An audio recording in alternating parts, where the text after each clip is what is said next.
బిల్లులు శాంక్షన్ కాలేదని కోటమిరెడ్డి శ్రీధర్ రెడ్డి చాలాసార్లు చెప్పారు. ప్రెస్ మీట్లు కూడా నిర్వహించి చెప్పడం జరిగింది. అయితే ఆదాల ప్రభాకర్ రెడ్డి ఇప్పుడు అభివృద్ధి అంటే రూరల్లో చూపించిన నాయకుడిని నేనే అని చెప్తున్నారు. దీని మీద మీరేమంటారు? దానికి కూడా నేను చెప్తాను సార్. ఆదాల ప్రభాకర్ రెడ్డి చుట్టుపక్కల ఉండేవారు ఎక్కువ మంది కాంట్రాక్టర్లే. ఈ కాంట్రాక్టర్లు అందరూ నేను అడుగుతా ఉన్నా, స్ట్రైట్గా క్వశ్చన్ అడుగుతా ఉన్నా, ఒక్కరన్నా కోర్టుకు వెళ్లకుండా వైఎస్ఆర్ కాంగ్రెస్ పార్టీ అధికారంలోకి వచ్చిన తర్వాత నెల్లూరు రూరల్ నియోజకవర్గంలో చేసినటువంటి పనుల మీద, కోటమిరెడ్డి శ్రీధర్ రెడ్డి గారు పెట్టినటువంటి పనుల మీద కోర్టుకు వెళ్లకుండా ఒక్కరికన్నా బిల్లు వచ్చిందా? అందరూ కోర్టుకు వెళ్ళి బిల్లులు తెచ్చుకున్నారు. ఇంకోటి మీరు చెప్పినట్టు ఆదాల ప్రభాకర్ రెడ్డి గారికి ఇన్ఛార్జ్ ఇచ్చిన తర్వాత 150 కోట్లు అభివృద్ధి చేశారని వాళ్ళు ఒక్కడిదంపు ఉపన్యాసాలు చేస్తా ఉన్నారు.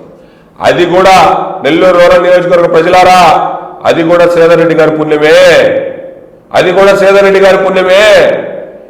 రాష్ట్రంలో ఏ నియోజకవర్గానికి ముఖ్యమంత్రి గారు నిధులు ఇవ్వలేదు.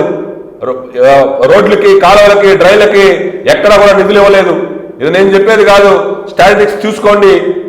కానీ శ్రీధర్ రెడ్డి అనే వ్యక్తిని జనాల్లో చంపేయాలనే ఒక దురుద్దేశంతో వైఎస్ జగన్మోహన్ రెడ్డి గారు ఆదాల ప్రభాకర్ రెడ్డి ఇన్ఛార్జ్ చేసిన తర్వాత మీకు ఒక సచివాలయంకి 20 లక్షల రూపాయలు అభివృద్ధి పనులకి మిగతా నియోజకవర్గాల్లో ఇస్తే ఒక నెల్లూరు రూరల్ నియోజకవర్గంలో 70 లక్షల రూపాయలు ఇచ్చారు. ఇది ఆదాల ప్రభాకర్ రెడ్డి ఏదో చేస్తాడు, ఆదాల ప్రభాకర్ రెడ్డి చూసి ఇవ్వలేదు.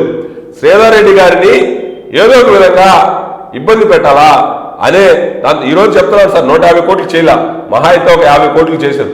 అవి కూడా శ్రీధర్ రెడ్డి గారు అనేక సంవత్సరాలుగా ఆయన లెటర్ ప్యాడ్తో మున్సిపాలిటీకి ఎస్టిమేషన్లు పంపించినటువంటి వర్కలే జరిగాయి.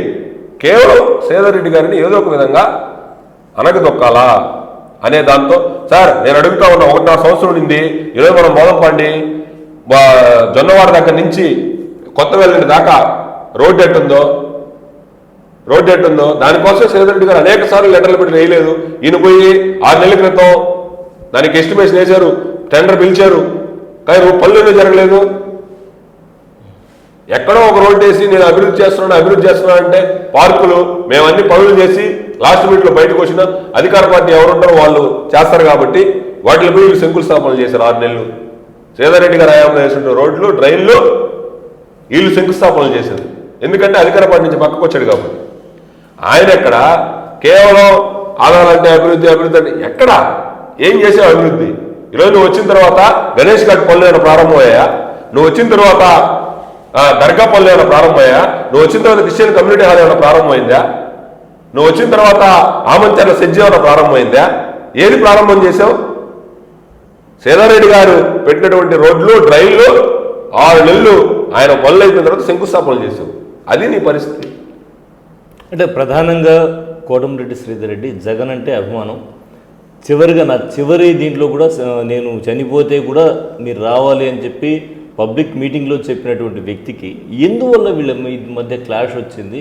ఎందువల్ల జగన్ ఆ నమ్మకాన్ని శ్రీధర్ రెడ్డి మీద కోల్పోయారు? అదే సార్, శ్రీధర్ రెడ్డి గారు చాలా క్లారిటీగా చెప్పారు. జగన్మోహన్ రెడ్డికి ఈ జిల్లాలో మొట్టమొదటిగా ఈ జిల్లాలో ఆనాడు రాజశేఖర రెడ్డి గారు చనిపోయిన తర్వాత ఎవరు కూడా జగన్మోహన్ రెడ్డి గారి పేరెత్తితే భయపడే పరిస్థితుల్లో ఈ రాష్ట్రంలో, ఈ జిల్లాలో మొట్టమొదటిగా అతనికి ఉన్నటువంటి పిసిసి నెల్లూరు కాంగ్రెస్ పార్టీలో ఉన్నటువంటి పదవిని వద్దనుకొని జగన్మోహన్ రెడ్డి పక్కన నిలిచి ఆనాడు జగన్మోహన్ రెడ్డి గారు రాజశేఖర రెడ్డి గారి బొమ్మలు చేస్తుంటే నిలబడినటువంటి వ్యక్తి శ్రీధర్ రెడ్డి గారు. ఆనాటి నుంచి ఈనాటి దాకా వైఎస్ఆర్ కాంగ్రెస్ పార్టీలో ఉండని రోజులు జగన్మోహన్ రెడ్డి గారికి వేరే విధేయుడిగానే ఉన్నాడు.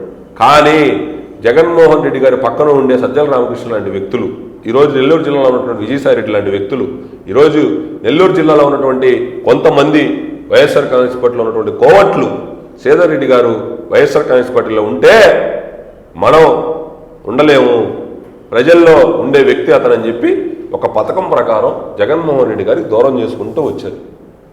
ఒక పథకం ప్రకారం దాన్ని జగన్మోహన్ రెడ్డి గారు ఎందుకో పిలిచి మాట్లాడుకునే పరిస్థితి లేదు.